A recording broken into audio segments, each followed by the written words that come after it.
The first Resident Evil combined third-person action gameplay with a mix of CGI and full-motion video cutscenes. The opening FMV to Resident Evil is a classic and must be seen, especially for nostalgia.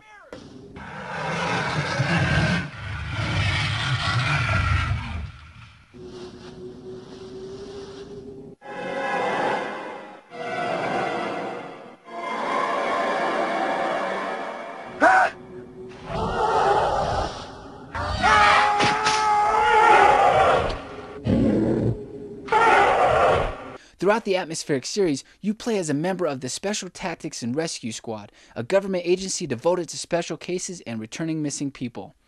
As a member of STARS, you are on a continuous mission to put an end to the Umbrella Corporation's deadly viral outbreak experiments and take down the evil corporation that is headed by Albert Wesker, who defected from STARS. Umbrella is responsible for the lethal T-virus that is unleashed upon Raccoon City and turns all the infected citizens into zombies and mutated monsters that members of STARS must combat with. Resident Evil is like playing through a classic George Romero zombie flick.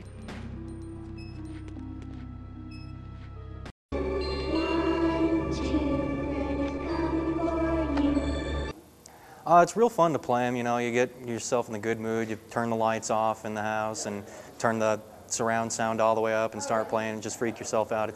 I don't sleep as much anymore. As a gamer, the survival horror genre has had an awesome and creepy impact on me.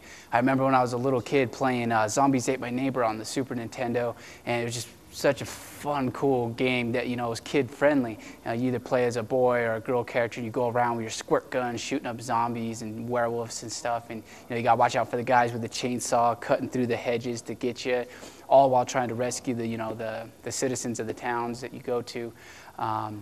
So I remember playing kid-friendly games like that, as well as, getting older and playing more bloody, gory games like Resident Evil and, of course, Silent Hill. Each game has a terrifying story that will have you playing with the lights on, but you really shouldn't, because this is a series that is meant to be played alone in the dark, all by your lonesome. What really gets your heart pumping in the series is being chased down by Mr. X in Resident Evil 2, or the Nemesis in Resident Evil 3, and especially the Chainsaw Guy in Resident Evil 4. Fans have come to love characters from the series such as Leon Scott Kennedy, Chris Redfield, his sister Claire, Jill Valentine, and the Tyrant. With the success of this series, comic books and action figures have been released among other merchandising goodness. Also, filmmaker and gamer Paul W. Anderson, the same guy responsible for bringing us the awesome live-action movie of Mortal Kombat, brings fans Resident Evil the movie, released in 2002. Resident Evil is more of a retelling of the original game and features new characters not found in the games, including Alice, who is the central character throughout the trilogy. However, Resident Evil Apocalypse, released in 2004, revolves around Resident Evil 3 and brings Jill Valentine out of the video game world and into the movie world, among other characters from the game, including Carlos Oliveira. And in 2007, Resident Evil Extinction introduces a new story, but fleshes out Claire Redfield and brings Carlos Oliveira back from the second film. Resident Evil fiends, make sure to keep your eye out for Resident Evil 5 hitting the market in March of 2009. Also, an all-new CGI animated film, Resident Evil Degeneration, is on its way, centering around Leon Scott Kennedy from Resident Evil 2. Following Resident Evil are other flagship series in the genre like Silent Hill and Clock Tower. Silent Hill, developed and released by Konami in 1999, has spawned 4 eerie and creepy as hell sequels: Silent Hill 2, Silent Hill 3, Silent Hill 4 The Room, and the newly released Silent Hill Homecoming, as well as mobile, handheld, and arcade entries into the series. Each game in the series bends and twists what's real and what's not, messing with your mind as you go. When playing these games, you are truly sucked into the town of Silent Hill and feel like you're right there with the characters, battling your way through the fog with them and encountering a strange cast of characters along your way. Also, Silent Hill has one of the creepiest soundtracks in gaming history, composed by series veteran Akira Yamaoka-san. As tie-ins to the series, Silent Hill the movie was released in 2006 and follows closely to the story of the original Silent Hill, where you are sent into the Twisted Town to find your daughter, Alessa Gillespie, who is a key character throughout the series. The film also boasts the eerie soundtrack of Yamaoka-san, which makes for one hell of a video game movie adaptation viewing experience. Like with Resident Evil, this series has a comic book adaptation featuring all new stories and characters revolving around the creepy town. For fans wanting to learn more secrets behind Silent Hill, be sure to pick up the Silent Hill experience for the PSP, which is an interactive experience including all new comic book storytellings to the music of Yamaoka-san, as well as behind-the-scenes footage from the film and more. Clock Tower, created by Human Entertainment and its sequels, which have been picked up by Sunsoft and publisher Capcom, is a series that doesn't involve much in the way of killing zombies or monsters, but instead relies on the player to take cover and hide from enemies while solving puzzles throughout the game. In Clock Tower 3 for the PlayStation 2, the game really plays upon the female character Alyssa Hamilton and the player's fear. For example, when Alyssa is being chased down by a madman with a sledgehammer, Alyssa runs in fear from him. The closer and closer he gets, the more Alyssa starts to scream and her heart rate begins pumping faster and faster, which is felt by the excessive rumbling from the DualShock controller. Fatal Frame and Siren are two awesome series of games that have been brought over from Japan. In Fatal Frame for the PlayStation 2 and Xbox, you explore a haunted house in Japan. Your weapon, a camera. That's right, in order to kill the ghosts in the game, you must capture their soul with the camera by taking pictures of them. This makes for a very fun gameplay mechanic. Siren for the PS2 features a storyline and cinematic feel similar to Japanese movie classics like Ju-on and The Ring. Lesser known games that should totally be played for some good scares are The Thing for PS2 and Xbox, which is a video game sequel to John Carpenter's 1980 cult classic flick, The Thing. Ever wondered what happened to R.J. McCready at the end of the movie? Well, The Thing video game answers all your questions. The Thing is a unique survival horror gaming experience because, like the film, you do not know who to trust and anybody can mutate at any moment, including your team members who you have to work with and keep a close eye on. Be sure to have your flamethrower handy. Like my dad always said, if you want a job done right, you gotta do it yourself.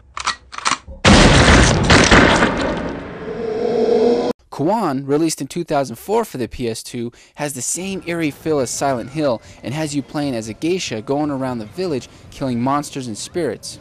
The creepy kid singing in the first level must be heard. It stays with you in a spooky way. Also, if you're a fan of Ghostbusters, and who isn't, don't miss Ghost Hunter on the PS2, which will have you capturing ghosts in a similar fashion, minus the proton pack. The beauty of horror in video games is that we can indulge ourselves with being scared to death, but yet still know that we are safe and sound in the comfort of our home. Sure, we may have a nightmare or two and a few sleepless nights, but what the hell, it's all part of the fun of being scared. That being said, the survival horror genre will be here for years to come.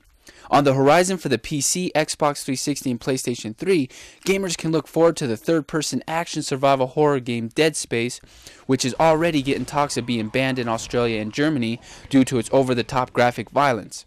Also, Resident Evil 5 is sure to bring in the scares when it's released in March of 2009, and as mentioned before, Namco will have us reuniting with Rick and donning the Terror Mask once again when they bring the all-new Splatterhouse to next-gen consoles.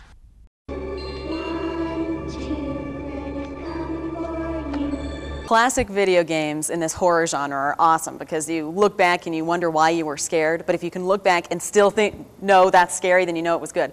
So Hugo's House of Horrors for the PC, I don't know, I haven't played it in a while, but I remember that being scary. Shadows of Darkness, which started out as a text game where you typed in your answers, actually turned into a pretty creepy game. And Seventh Guest and 11th Hour were one of my favorites.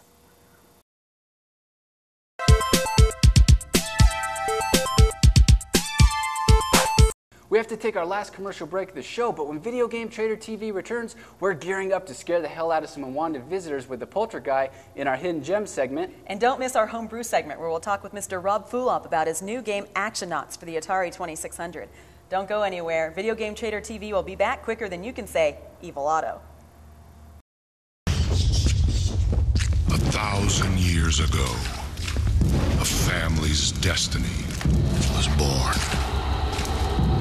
Not in a cradle, but in a coffin. Discover the origins of Dracula and the Belmont clan that's destined to hunt him in Castlevania, Lament of Innocence. Rated M for mature from Konami. Konami's Castlevania The Adventure for Nintendo's Game Boy. The maze of vampire crypts and unearthly evil. It is about to sink its fangs into you. Fear has no form. Fear has no name. But now, fear has an address. Castlevania, Symphony of the Night for your PlayStation. From Konami. Welcome back to Video Game Trader TV. I'm your host, Jim Combs. And I'm Rachel Weinstein. So now it's time for our Hidden Gem segment, where we look at those games that just didn't quite get the attention they deserved.